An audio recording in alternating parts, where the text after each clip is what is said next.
നിങ്ങൾ കഫേസ് അല്ലെങ്കിൽ റെസ്റ്റോറൻറ്റ്സ് ഒക്കെ റൺ ചെയ്യുന്ന ഒരു ബിസിനസ് ഓണറാണ് അല്ലെങ്കിൽ മാർക്കറ്റിംഗ് ഒക്കെ ചെയ്യുന്നതാണെങ്കിൽ നിങ്ങൾക്ക് ഫോളോ ചെയ്യാൻ പറ്റിയൊരു പേജ് ഉണ്ട്.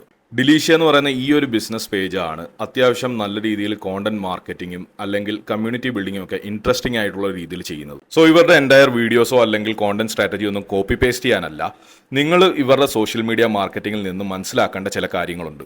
സോ ഈ ഒരു ബിസിനസ് ഇവിടെ ചെയ്യുന്നത് എന്താണെന്ന് പറഞ്ഞു കഴിഞ്ഞാൽ അവർ നന്നായിട്ട് ട്രെൻഡ്സും കാര്യങ്ങളൊക്കെ ഫോളോ ചെയ്യുകയും ചെയ്യും.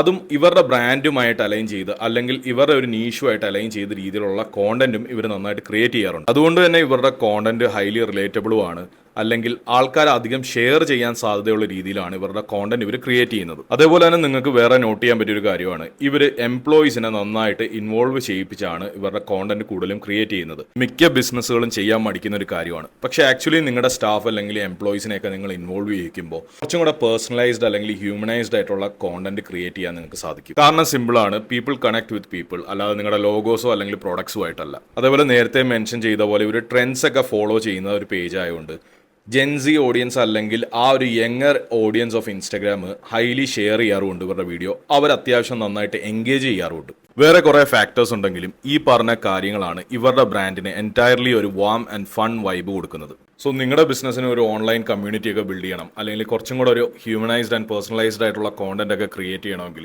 നിങ്ങൾ കുറച്ചും കൂടി ആ എസ്തെറ്റിക്സും കാര്യങ്ങളൊക്കെ വിട്ടിട്ട് ഇങ്ങനെ കുറച്ച് ഫ്രീ ആയിട്ട് അല്ലെങ്കിൽ ആൾക്കാർക്ക് ഷെയറബിൾ ആയിട്ടുള്ള ഒരു കോണ്ടന്റ് ഒക്കെ ക്രിയേറ്റ് ചെയ്യാൻ നോക്കുന്നത് നല്ലതായിരിക്കും.